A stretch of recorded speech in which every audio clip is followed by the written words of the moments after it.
अस्सलाम वालेकुम। मैं अमजदुल्ला ख़ान, स्पोक्समैन एमबीटी। बार बार टेक्निकल गलती की वजह से, टेक्निकल प्रॉब्लम की वजह से एक तो आधा घंटा लाइव आया हूँ मैं, इसके लिए माफ़ी चाहता हूँ। आज लाइव आने का मकसद ये है कि निज़ामाबाद में मजलिस इत्तेहादुल मुस्लिमीन के ज़ेर एहतमाम एक जलसे हालात हाज़रा हुआ और बड़ी जोशीली तकारीर हुए। ना सिर्फ सदर के बल्कि दीगर अराकीन की भी बहुत ही जोशीली तकरीर हुई। ऐसा महसूस हो रहा था कि जलसा सुनते वक्त कि अब जलसा जैसा ही ख़त्म होगा, मजलिस इत्तेहादुल मुस्लिमीन के सदर अपने अराकीन, एमएलए, कारपोरेटर्स और तमाम कारकुनों के साथ में बाई फ्लाइट जो है ये फ़लस्तीन जाकर मस्जिद अक्सा को बचाने के लिए लड़ेंगे और शहीद हो जाएंगे। ये जो है तो बहरहाल जैसा कि आप लोग जानते हैं कि अनकरीब तेलंगाना में बल्दिया इलेक्शंस होने वाले हैं और महाराष्ट्र में भी इलेक्शंस होने वाले हैं। तो सदर साहब का मिशन बीजेपी को कामयाब करो, महाराष्ट्र में और तेलंगाना में बीजेपी को कामयाब करो, ये मिशन जारी है। आज से उसकी शुरुआत हुई है और मजलिस इत्तेहादुल मुस्लिमीन की एक तारीख रही है कि जब भी कोई नए मिशन पे जब ये लोग जाते हैं तो निज़ामाबाद की सरजमीन को चुनते हैं लोग, क्योंकि निज़ामाबाद के जितने भी मुस्लिम हैं वो बहुत ही जज्बाती है और बहुत जल्दी तकारीरों में आ जाते हैं। आप तारीख उठा के देखिए, मजलिस के 60-70 साल की कोई भी यहाँ से यानी सालार मिल्लत के दौर से लेकर गाजी मिल्लत हो या हालिया जो हेट स्पीच जो 2012 में जो अकबरुद्दीन ओवैसी की हेट स्पीच दी गई थी वो भी निज़ामाबाद की सरजमीन से ही की गई थी। तो आज से कुछ दिन पहले जब जलसे रहमतुल आलमीन सल्लल्लाहु अलैहि वसल्लम था तो कुछ बीआरएस के अरकान, अक़लियती कायदीन जो बीआरएस में थे, 10 साल गुजरे, बेचारों को कुछ नहीं मिला, लावारसों की ज़िंदगी जिए, यतीमों की ज़िंदगी जिए बीआरएस में मुसलमान। अब आके जो है एमआईएम ज्वाइन किए, कोई कारपोरेटर बनना चाहता तो कोई मेयर बनना चाहता, कोई डिप्टी मेयर बनना चाहता। तो वो लोग ये जो जलसे के ऑर्गेनाइजर्स थे और वो लोग ही पैसे लगाए जलसे के। बड़ी पब्लिक सिटी के बावजूद तकरीबन हैदराबाद से 200 गाड़ी भर के यहाँ से गए। हर कारपोरेटर को ये बोल दिए थे कि तुम 10 गाड़ी लाना, हर एमएलए को बोल दिए थे कि तुम 50 गाड़ी लाना। पूरा आज हैदराबाद खाली है, पूरे वहाँ पर गए हुए हैं फ़लस्तीन को आज़ाद, मस्जिद अक्सा को आज़ाद करने के लिए निज़ामाबाद से मुहिम चालू की है। तो बहरहाल असदुद्दीन ओवैसी साहब बहुत ही अपनी तवील 1 घंटा 17 मिनट की तकरीर में तवील गुफ्तगू किए और मोदी मोदी मोदी मोदी के साथ में आज एक नाम जुड़ाए। मोदी और अमित शाह का तो रोना 9 साल से 10 साल से रोते आ रहे हैं और फडणवीस के ऊपर भी बहुत रोए और आरएसएस के जो सरबराह है उनका भी नाम लिए। तो इनका मकसद ये है कि अब यहाँ से जो है बीजेपी को कैसा कामयाब करना। महाराष्ट्र में ये मिशन चालू हुआ औरंगाबाद से और यहाँ से इन्हों चालू किए निज़ामाबाद से। तो जैसा कि आप लोग जानते हैं कि जैसा ही ये 5 रियासतों में इलेक्शन होने वाले हैं, सरकार दो आलम सल्लल्लाहु अलैहि वसल्लम की शान में लबकुशाई और गुस्ताखी करने की कोशिश, आज तक कोई मैका लाल पैदा नहीं हुआ कि सरकार दो आलम सल्लल्लाहु अलैहि वसल्लम की शान में गुस्ताखी करा। मैं उन तमाम कायदीन को और उन तमाम जो भी लोग हैं जो इस गुस्ताखी के ऊपर एहतजाज करते हैं और जो भी बयानबाजी करते हैं, ये जुमला इस्तेमाल करिए कि सरकार की शान में गुस्ताखी करने की कोशिश करा बोलकर। कोई मैका लाल दुनिया में पैदा नहीं हुआ जो मेरे नबी करीम सल्लल्लाहु अलैहि वसल्लम की शान में गुस्ताखी कर सकता या करने की कोशिश कर सकता। तो बहरहाल आप देख सकते हैं कि महाराष्ट्र में हुआ, फिर उसके बाद में उत्तर प्रदेश में हुआ, अचानक से इनको भी मुद्दा मिल गया, उधर से इम्तियाज़ जलील को भी मुद्दा मिल गया। बहरहाल बहुत सारे बातें बोले कि मैं एक एक का तो जवाब देना चाहता था, लेकिन ये क्योंकि आज से कुछ दिन पहले मैं असदुद्दीन ओवैसी साहब को याद दिलाना चाहता हूँ कि 9 साल जो है तेलंगाना में बीआरएस की सरकार रही और बीआरएस की सरकार में आप जो है पार्ट एंड पार्सल रहे, कभी आप ड्राइवर बने हुए थे, कभी आप स्टेपनी बने हुए थे। यही निजामाबाद की सरजमीन पे आपके मुंह से ये अल्फाज निकले थे कि मैं मरते दम तक केसीआर के साथ रहूंगा, जब तक केसीआर जिंदा है मैं उनके साथ हूं, उनके हयात के बाद में मेरे को नहीं मालूम बोले। तो क्या केसीआर मर गया क्या, जो आप अचानक केसीआर के खिलाफ हो गए, बीआरएस के खिलाफ हो गए? केसीआर यानी बीआरएस के अक़लियती कायदीन को मजलिस में लेना शुरू कर दिए आप। तो पहला सवाल। फिर आज वही बात बोले मैं जिंदा रहूं या ना रहूं, तुमको मैं एमपी एमएलए कारपोरेटर बनाना देखना चाह रहा हूं। बहुत अच्छी बात है कि मुसलमानों में एमपी एमएलए कारपोरेटर बनना चाहिए। और एक बात आप ये बोले कि एनडीए 400 से 240 पर आ गई। आपकी तो दिली ख्वाहिश थी ना जनाब असदुद्दीन ओवैसी साहब कि एनडीए 400 पे आना बोल के, आप इंडिया अलायंस को कमजोर करने के लिए आप खुद महाराष्ट्र में 7 से 8 सीट लड़े और आप जाके बिहार में लड़ाए इंडिया अलायंस को कमजोर करने के लिए। तो ये 240 का सेहरा आप क्यों ले रहे हैं, ये बताइए। मोदी जो कमजोर हुआ, मुसलमान हिंदुस्तान के बीजेपी के एजेंटों को, आपके जैसे जो आस्तीन के सांपों को पछाने मुसलमान पछान के जो है आपके नुमाइंदों को वोट नहीं दिए। और आप बोल रहे हैं कि इम्तियाज जलील हार गया, मैं अकेला हो गया। मैं थोड़ा तारीख पीछे जाता हूं जरा, ऐसा किताब के औरखों को। आज से 5 साल पहले जब हिंदुस्तान में पार्लियामेंट इलेक्शन हुआ था, ये इम्तियाज जलील जब औरंगाबाद लड़ना चाह रहे थे पहली मर्तबा, आप मुखालिफत करे, आप नहीं लड़ना बोले। आप चाह रहे थे कि प्रकाश अंबेडकर के पोतरे को वहां से अंबेडकर के पोतरे प्रकाश अंबेडकर को आप लड़वाना चाह रहे थे, वहां से आप सौदेबाजी करे थे। इम्तियाज जलील हैदराबाद आए बाई फ्लाइट से, आके आपके घर पे धमकी देके गए कि अगर मेरे को मजलिस का टिकट नहीं मिलेगा तो मैं जो है आज़ाद उम्मीदवार लड़ूंगा बोल के वहां पर जाके उन्होंने बाज़ाब्ता प्रेस मीडिया को एड्रेस करे कि अगर मजलिस का टिकट नहीं मिलेगा तो मैं आज़ाद उम्मीदवार लड़ूंगा। तो सबसे इम्तियाज जलील के हार से अगर सबसे ज्यादा कोई खुश होए तो वो आप असदुद्दीन ओवैसी होए खुश। और हैदराबाद में भी जो है जब पार्लियामेंट इलेक्शन चल रहा था तो इम्तियाज जलील के बारे में कोई मजलिस इत्तेहादुल मुस्लिमीन का कारकुन बात नहीं कर रहा था। अख्तरुल ईमान कर रहे थे सब जने। तो सोशल मीडिया पूरे एमआईएम का उठाकर देखो, कोई भी इम्तियाज जलील के पोस्टर नहीं डाल रहे थे। तो इम्तियाज जलील अगर इलेक्शन हारा तो फडनवीस को गम हुआ होगा, क्योंकि अगर उन्होंने एमपी बनते तो मेरे ज्यादा वोट काट सकते थे, उन्होंने हार गए बोल के। वहां के चीफ मिनिस्टर को दुख हुआ होगा, नरेंद्र मोदी को दुख हुआ होगा, अमित शाह को दुख हुआ होगा। लेकिन आप तो बहुत खुश हुए होंगे कि इन्हें बहुत आगे बढ़ जा रहा था, इन्हें कैसा जीता इन्हें बोल के। तो आपके दिल में तो कलियां खुल गए होंगे आपके दिल में। तो इम्तियाज जलील हारने की वजह से आप बहुत खुश हो, ये हकीकत है ये, क्योंकि 5 साल की पुरानी तारीख में सुना दिया आपको। अब आप बोल रहे हैं कि इंडिया मोदी तू कमजोर हो गया। मोदी को मर्द बनाने में, मोदी को कामयाब करने में आपसे बेहतर कोई काम करे क्या आज तक, बताइए। आज आप बोल रहे हैं कि मोदी कमजोर हो गया 240। अरे ये तो उत्तर प्रदेश के मुसलमानों के सर जाता सहरा, ये कर्नाटक के मुसलमानों के सर जाता ये सहरा कि आपकी साजिश में नहीं आए। आप महाराष्ट्र में उम्मीदवार डाले पार्लियामेंट इलेक्शन में, आप तेलंगाना में इसलिए नहीं डाले, रेवंत रेड्डी का डंडा आपके सर पे था बोल के आप यहाँ पर तेलंगाना में मुंह मूछ के दुम दबा के आप खामोश बैठे हुए रहे। यहाँ पर आप पूरी कोशिश करें महाराष्ट्र में जाके आप इंडिया अलायंस को डैमेज करने की, आप बिहार जाके कोशिश करें, आप उत्तर प्रदेश में कोई लेडी का उसकी तायीद करे, आप जाके वहां पर मेरी बहन मेरी बहन मेरी बहन बोल के उसको लेके फिरे पूरा उत्तर प्रदेश में आप। तो आप फुल कोशिश करें। आप बिल्ली जो है आंख बंद करके दूध पी तो ये समझती कि दुनिया नहीं देख रही, आप तकरीर कर रहे हैं आप आंखा बंद करके। तो क्या मुसलमानों का माजी क्या इतना कमजोर है, बताइए। मुसलमान को याद नहीं है आप जाके महाराष्ट्र में क्या करे।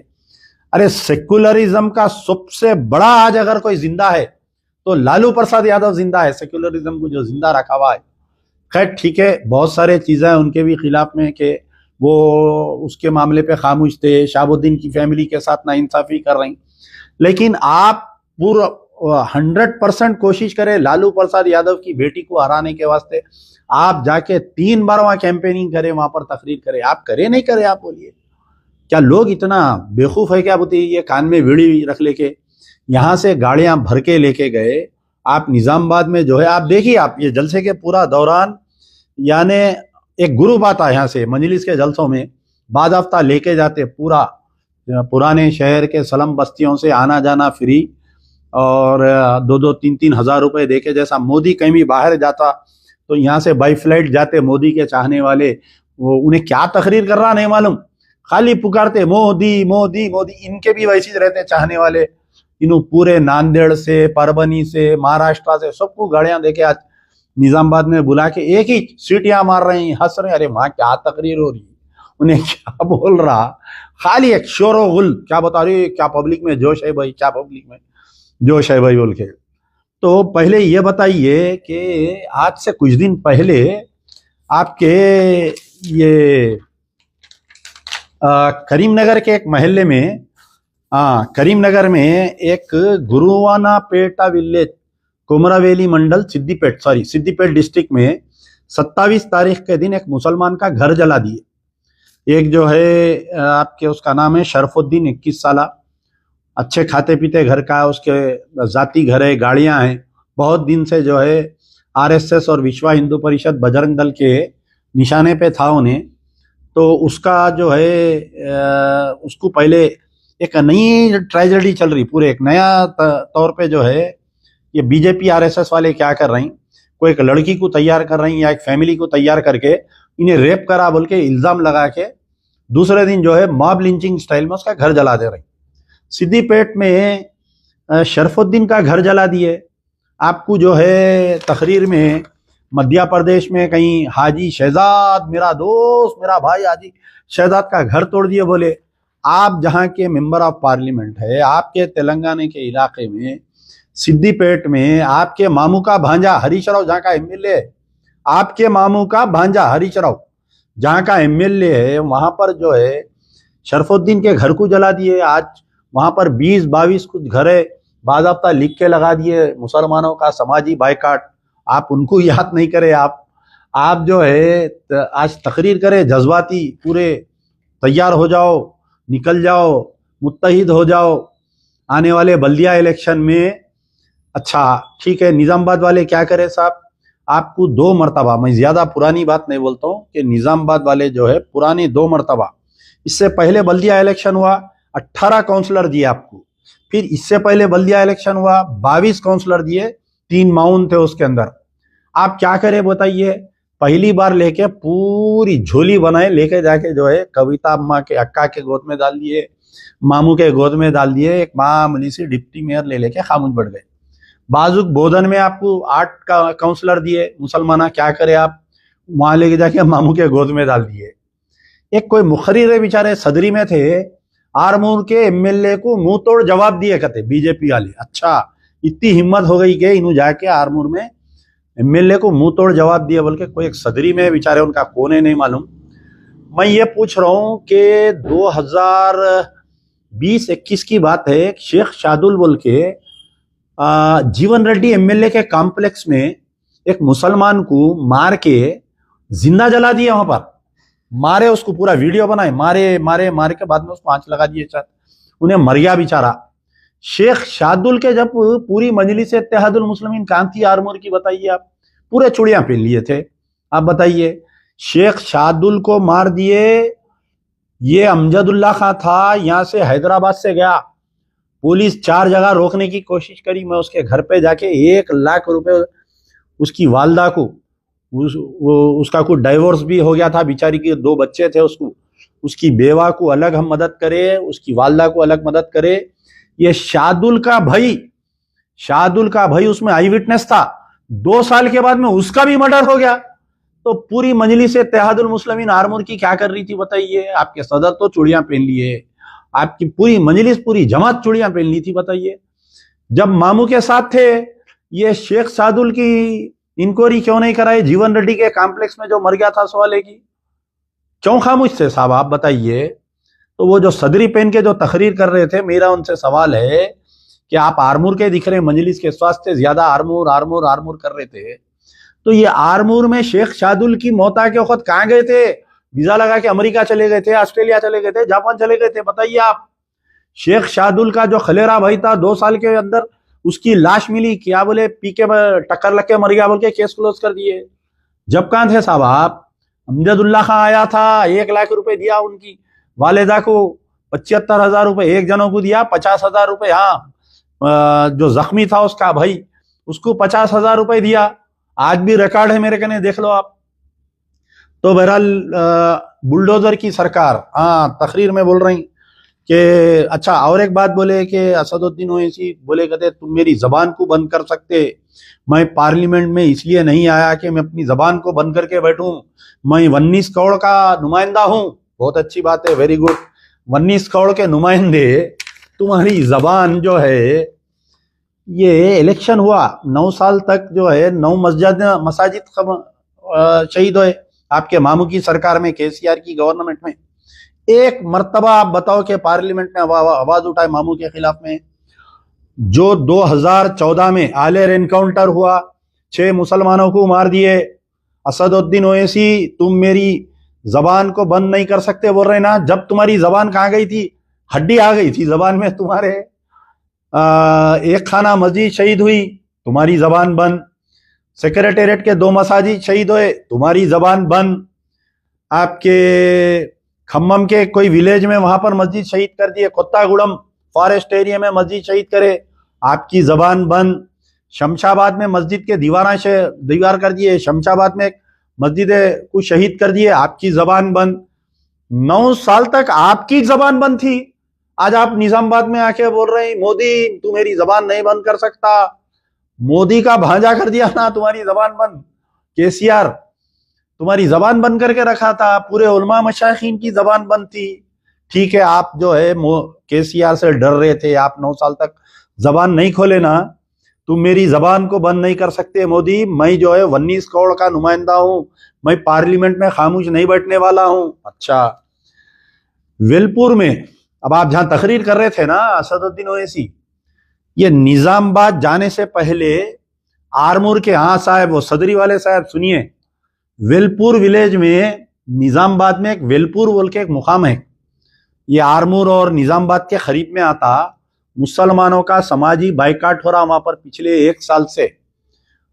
समाजी बाइकाट के महीने कैसा? मुसलमान ऑटो ड्राइवर की गाड़ी में कोई हिंदू सवार नहीं करना, रिक्शे में कोई सवार नहीं करना, वहां पर चिकन के दुकान है मुसलमानों के, वो दुकान से कोई गैर मुस्लिम सौदा नहीं लेना।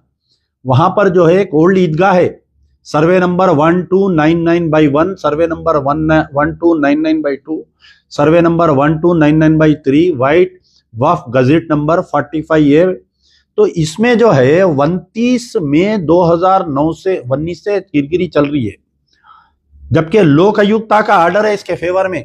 खबरस्तान में रोड डाल दिए, खबरस्तान में मंदिर बना दिए।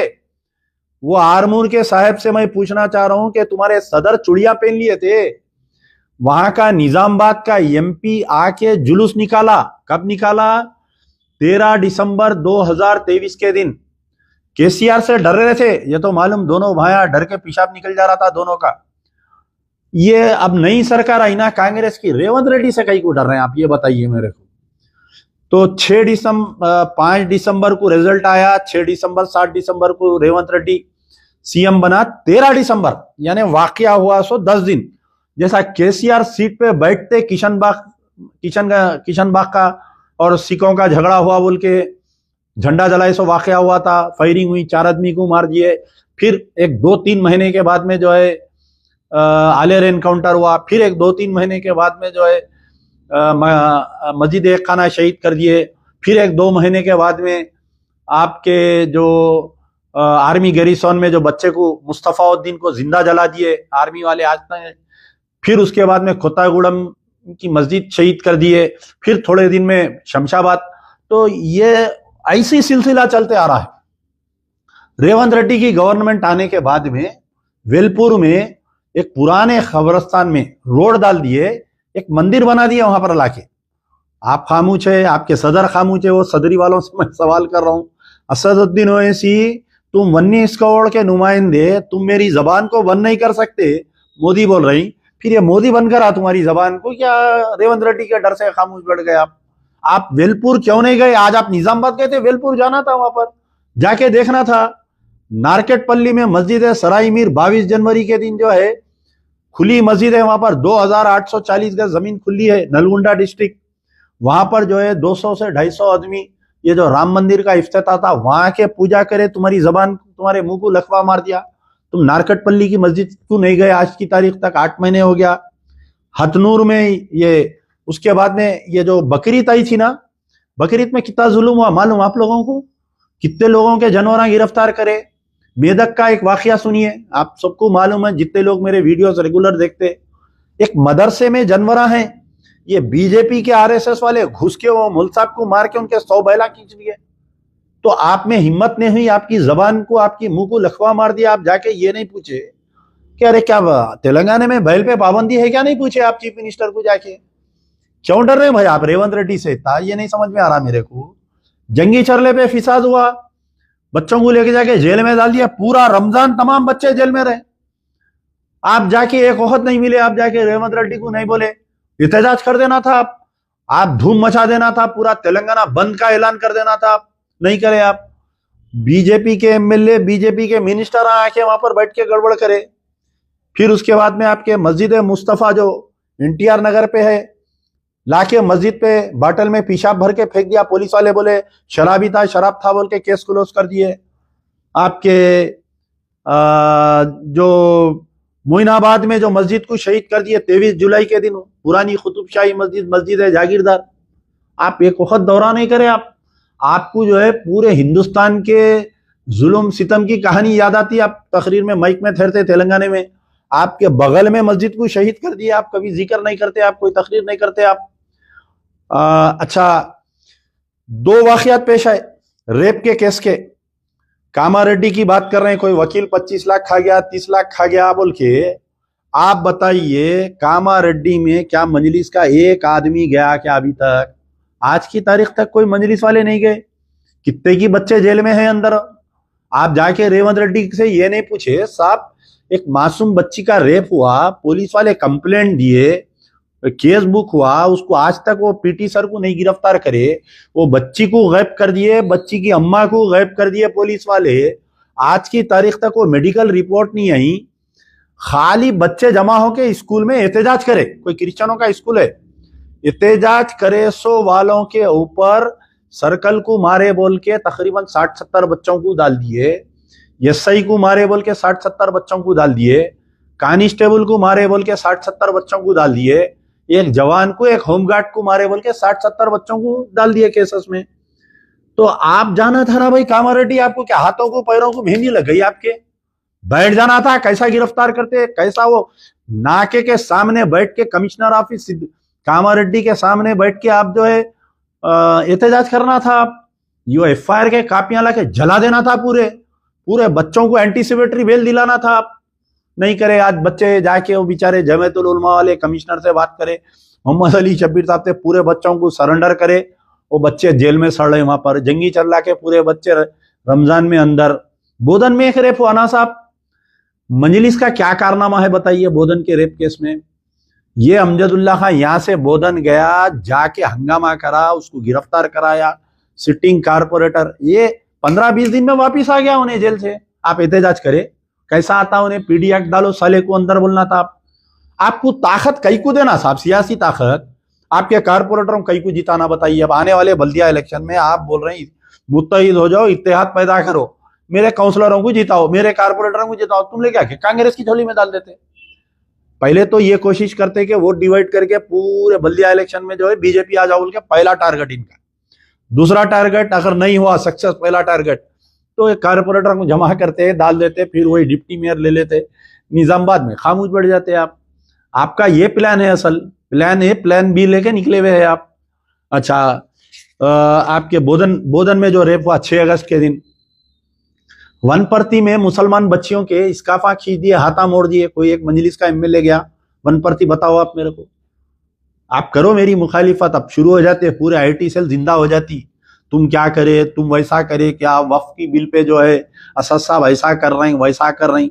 सबसे बड़े लुटेरे वक्फ के आज सबसे बड़े मुजाहिदे वक्फ बने हुए आप जो है मौलाना खालिद सैफुल्लाह रहमानी को इस्तेमाल कर लिए अपना हैदरा से बचाने के वास्ते। बिल्डिंग को मौलाना खालिद सैफुल्लाह रहमानी को सेफ का पेश करके आप अपनी बिल्डिंग बचा लिए। आप आज आप बोल रही, आप मेरे को बताइए असदुद्दीन ओवैसी साहब, आज वक्फ की बिल के ऊपर आप निजामाबाद में बहुत पुकारे वक्फ वक्फ वक्फ बोल के।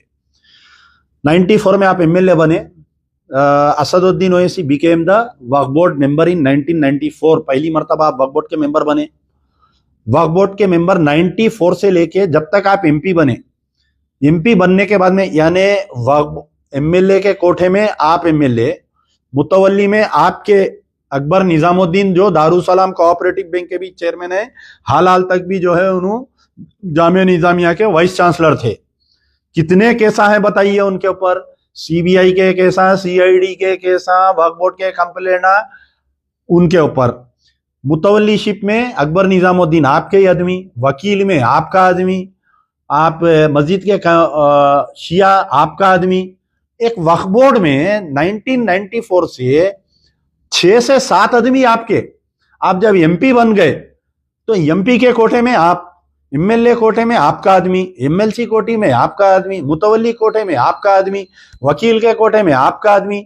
यानी 70% ऑफ वक्फ बोर्ड आपके कंट्रोल में रहते हुए 1994 से लेकर 2024 तक आज वक्फ में जितनी तबाही हुई सब में आपका उसमें वो है। एक ऐसा पेपर निकाल के बताओ कि दरगाह हजरत मदनी इसाक रहमतुल्लाह अलैह विशाखापट्टनम की जो जमीन है, वो जमीन को जो है जब दौरे आंध्र प्रदेश चंद्रबाबू नायडू की गवर्नमेंट थी, इसको लीज पे दे रहे थे। मैं वक्फ बोर्ड का मेंबर था, मैं डिसेंट नोट लिखा, नहीं देना चाहिए, ये वक्फ प्रॉपर्टी है बोल के आप लिखे। 2200 एकड़ जमीन 1100 एनटीपीसी को दे दिए, 1100 एचटीपीसी को दे दिए। आप वक्फ बोर्ड के मेंबर, पूरी शमशाबाद की दरगाह हजरत हमारे पहाड़ी शरीफ की जो दरगाह है शरफुद्दीन रहमतुल्लाह अलैह की, पूरी दरगाह की जमीन 700 एकड़ एयरपोर्ट को दे दिया। आप वक्फ बोर्ड के मेंबर, आप जाके इनाग्रेशन में हिस्सा कैसा लेते आप बोल देना नहीं वो वक्फ बोर्ड की जमीन पे एयरपोर्ट बना, मैं जिंदगी भर वो इनाग्रेशन में नहीं आ सकता। मनमोहन सिंह के बाजू कौन बैठे हुए थे? आपकी आत्मा बैठी हुई थी, या आपका शैतान बैठा हुआ था। आप थे, आपके भाई थे, पूरे एमएलए थे ना, सोनिया गांधी के और मनमोहन सिंह के बीच में बैठे हुए आप थे। क्यों गए भाई आप? जब वो वक्फ की जायदाद, आप वक्फ की जायदाद नहीं मानते वो एयरपोर्ट की जायदाद को, आप गए। फिर लगड़ा पार्टी राजगोपाल राजशेखर रेड्डी के पीरियड में दरगाह हजरत हुसैन शाह वली रहमतुल्लाह अलैह की जमीन पे आज जो है उससे आगे कोकापेट बोल के लैंड है, केसीआर के दौर में गवर्नमेंट लैंड राज करे तो 1 एकड़ 100 करोड़ में गई, 100 करोड़ में 1 एकड़ जमीन गई। तो उसके बाजू की जमीन कितने की होंगी बताइए आप? कोकापेट से पहले आता दरगाह हजरत हुसैन शाह वली की दरगाह, जहां पर Lagadapati Rajagopal who was the member of parliament of Vijayawada, Congress का एमपी था। जब आंध्रा तेलंगाना का झगड़ा चल रहा था, ये वक्फ के लुटेरे को, ये वक्फ की जायदाद पे कब्जा करके लैंको हिल्स बना के बेचने वाले को आपका एमएलए अहमद बलाला आज निजामाबाद में आपके बाजू बैठा हुआ स्टेज पे, ये एमएलए लेके जाके फलकनुमा में उसको टिफिन खिलाया नहीं खिलाया? आप पेश करो, आप नहीं खिलाया बोल के मेरे करें वीडियो फोटो से मैं पेश कर देता हूं उसके। वक्फ के लुटेरे से आपकी कहीं की हमदर्दी बताओ? आ जाके मुसलमानों में रो रही, मुसलमानों इत्तेहाद कर दो, मेरे को वोटा दे डालो, मेरे पार्टी के कैंडिडेटों को दे डालो। 18 दिए मामू के गोद में डाल दिए, 12 दिए मामू के गोद में डाल दिए, अब फिर देते। प्लान है बीजेपी पूरी निजामाबाद डिस्ट्रिक्ट में म्युनिसिपैलिटी आ जाना, बीजेपी का मेयर आ जाना, बीजेपी का मेयर ला रही हूं। सुन लो आज की बात, मेरी तकरीर उठा के रख लो। निजामाबाद में बीजेपी का मेयर बनाएंगे इनू, आरमूर में बीजेपी को जीतेंगे इनू, बोधन में बीजेपी को जीतेंगे इनू, महाराष्ट्र में बीजेपी को जीतेंगे इनू। अगर नहीं जिता सके तो इनके काउंसलरों को लेके जाके फिर डाल देते रेवंत रेड्डी के गोद में, डिप्टी मेयर ले लेके घर को आ जाते। तो 2 प्लान है, प्लान बी। तो बहरहाल मेरा बोलने का मकसद ये था कि आज का ये जो जलसा है ये हिडन एजेंडा है इनका। ये हिडन एजेंडे के तहत जो है एमपी साहब निकले हुए हैं जलसे करने। अब भैंसा जाएंगे शायद, अब इसके बाद में अब वफ का फिर एक बड़ा 15 को मैं सुना कि 10-15 दिन के बाद में अब वो पूरों को निकालेंगे। जैसा आपको मालूम होना चाहिए, ये तेलुगु देशम के पीरियड में पूरे उलमा मशाइखीन को लेके फिर रहे थे, असदुद्दीन ओवैसी गाँव फिर रहे थे। तो बाद में क्या हुआ बताइए, फिर जाके इन्होंने कांग्रेस की तायद कर दिए। अब ये वक्फ बिल के मामले पे मौलाना खालिद सैफुल्लाह रहमानी को ले लेके फिर निजामाबाद आएंगे, वक्फ की बिल को बचाने के वास्ते बोल के एक प्लानिंग चल रही है। अब मौलाना खालिद सैफुल्लाह रहमानी को हम बार बार बोल रहे हैं कि आप इतने बड़े आदमी हैं, आप ऑल इंडिया मुसलमानों के आपके all India Muslim personal law board के आप सदर है, आप मुसलमानों की आन चान बान है, आप कोई मजलिस की इब्तदाई के सदर नहीं है। जहां असदुद्दीन ओवैसी बुला रहा, आप जा रहे हैं, बढ़ जा रहे हैं स्टेज पे, आप थोड़ा आप अपनी इज्जत रख लीजिए, आप थोड़ा अपनी अहमियत रख लीजिए। ये मजलिस के इब्तदाई के सदर या कारकुन बन के आप मत काम करिए, आपको पूरे हिंदुस्तान के मुसलमानों का देखने का है। ये जो 20-22 वाकयात हुए, ये कांग्रेस आजाद होने के बाद, ये कांग्रेस पावर में आने के बाद से लेके आज तक, क्या मौलाना खालिद सैफुल्लाह रहमानी एक मर्तबा कोई स्टेटमेंट दिया बताइए आप? कई के सदर है भाई आप, कई के ऑल इंडिया मुस्लिम सदर है, बोलो खाली अखबारी बयान देने की है, आप नहीं दिए सदर। बच्चियों के रेपा हो जा रहे हैं, नहीं दे रहे, बच्चों पे केसा बुक हो जा रहे हैं, नहीं दे रहे, बच्चे जेलों को चले जा रहे हैं, नहीं दे रही, फिर खाली रस्म इजरा के वास्ते चीफ मिनिस्टर करने जाते आप। सरकार दो आलम सल्लल्लाहु अलैहि वसल्लम की शान में आप किताब लिखे, आपसे बड़ा कोई आलिम है नहीं, आप वो नापाक हाथों में देना ही नहीं वो किताब जाके रेवंत रेड्डी के, आप उससे रस्म इजरा कराए, क्या क्या किस्से कर लिए की, क्या क्या नहीं की। फिर बाद में वो निकल के हमने मुसलमानों से जैनूर के बारे में बोला, ठीक है, आपको हाजी शहजाद याद आया आज, असदुद्दीन ओवैसी साहब, आपको हाजी शहजाद याद आया, आपको अय्यूब खां, जैनूर के अय्यूब खां याद नहीं आए आपको? क्यों याद नहीं आए? जैनूर में अय्यूब खां बोल के एक मुसलमान के घर पे हमला करे, ये जैनूर का पूरा ड्रामा सुनिए आप। एक पे रेप का इल्जाम डाले, वो बच्चे का घर जला दिए, उसके बाद में ये अय्यूब खां साहब कोई कांग्रेस के, इनके पूरे 7-8 भाया हैं इनके, उन लोगों के पूरे घरों को डैमेज करे। 4 मसाजिद, जामे मस्जिद पे हमला हुआ, बिलाल मस्जिद पे हमला हुआ, अबू बकर मस्जिद पे हमला हुआ, नूर मस्जिद पे हमला हुआ। आप जो है ये पूरे वाकयात पे आप खामोश रहे, नहीं जैनूर के मुसलमानों के साथ ना इंसाफी, खत्म, एक बयान दे दिया, निकल गए चुटकुली मार के। आप जाना था ना साहब, आप जैनूर क्यों नहीं गए बताइए? क्या आपके हाथों पैरों को मेहंदी लगी हुई है? ठीक है, आप जैनूर में गए तो आदिवासियां एहतजाज करेंगे या कुछ करेंगे, आपकी जान को खतरा है। आप मोदी की सिक्योरिटी लेके फिर रहे हैं, आप अमित शाह की सिक्योरिटी में आप अमित शाह को गालियां दे रहे हैं, क्या फिक्सिंग चल रही है देखो आप। अगर फर्ज करिए इन्हों अगर मोदी के सच्चे अगर दुश्मन होते तो उमन क्या होता, सियासी इख्तलाफात में फौरी सिक्योरिटी हटा देते। आप गौर करें ना, जैसा पहले बीजेपी पावर में आते राहुल गांधी की सिक्योरिटी निकाल दिए थे, आपके रेवंत रेड्डी सीएम बनते ही क्या करा, केसीआर की, केटीआर की, हरीश राव की, एक एक गनमैनों पे ला दिया सबको। तो ये सियासी दुश्मनी में क्या होता, पहले सिक्योरिटी हटा देते, नहीं यहाँ बढ़ते जा रही, इन्हों एक्स में आए, वाई सिक्योरिटी मिली, अब Z++ यानी मोदी को जितनी सिक्योरिटी है इनको उतनी सिक्योरिटी मिल रही, फिर इन्हों मोदी के दुश्मन कैसा हो गए। पूरे हिंदुस्तान में जो भी मुसलमानों की बात कर रहा, फौरी बुलडोजर उनके घर पे आ रहा नहीं आ रहा, फौरी ईडी उनके घर पे आ रही नहीं आ रही, फौरी इनकम टैक्स आ रही, इनको 70 का चालान नहीं होता साहब। इन्हों मोदी को गालियां दे देते, मुंह को आए वैसा, इन्हों अमित शाह को बोल देते, इन्हों आरएसएस के चीफ को बोल देते, इन्हों जो है सबको बोल देते, 70 का चालान नहीं होता इनके ऊपर। 10 बजे जलसा खत्म करना, 10:30 तक करे इन्हों तकरीर। आप बताओ क्या निजामाबाद पुलिस इनके ऊपर केस बुक करती? नहीं। तो कैसी मैच फिक्सिंग, इधर कांग्रेस भी खुश, इधर बीजेपी भी खुश। प्लान ए बीजेपी को पावर में लाना है, मेयर बनाना है निजामाबाद का, नहीं हुआ। प्लान ए मुसलमानों को अक्ल आ गई, प्लान भी अपने काउंसलरों को जिता लेना, एमबीटी के नाम पे ले जाके रेवंत रेड्डी की झोली में डाल देना। आपको ये जैनूर के जले हुए मकानात, 140 दुकाना याद नहीं आए आपको? रिलीफ भेजते 18 करोड़ का थे। अरे मैं बार बार पुकार के बोल रहा हूं, आप बताइए जो गवर्नमेंट जो रिपोर्ट देती, जैसा हमारे जलसे में बड़े बाजार में 10,000 आदमी आए, दूसरे दिन एसबी वाले रिपोर्ट क्या देते, 200 आदमी थे, इंटेलिजेंस वाले देते 100 आदमी थे, सेंट्रल इंटेलिजेंस तो 85 बोलती। तो मैं एक दिन एक ऑफिसर को पूछा, रहे मियाँ क्या कमीने रे तुम लगा, ये 200 आदमी बोल के दिए, 10,000 आदमी जलसे में थे। तो नहीं साहब, हमारे को ऐसा बोलते, रिपोर्ट देना बोल के। तो गवर्नमेंट की जो रिपोर्ट आती, 18 करोड़ की जो रिपोर्ट आई, तो बाजू जीरो लगाओ आप, 180 करोड़ समझो। मैं आपको बोल रहा हूं, चैलेंज कर रहा हूं, 200 करोड़ से कम नहीं है वो वहां पर जैनूर में जो फिसाद हुआ। आज की तारीख तक अभी भी वो जो दुकान जली उसकी राख नहीं उठा सक रहे जाके मुसलमान, कोई रिलीफ नहीं लेके जा सक रहे।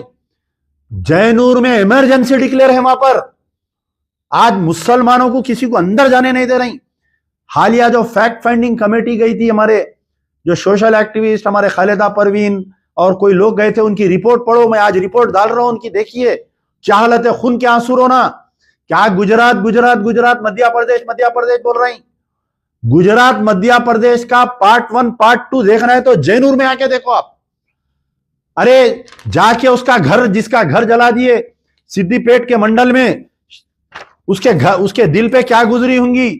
गुरुवाना पेट में जो शरफुद्दीन का घर जला दिए, उसको याद नहीं करे असदुद्दीन, जाके जो है हाजी शहजाद अली का घर जला दिए।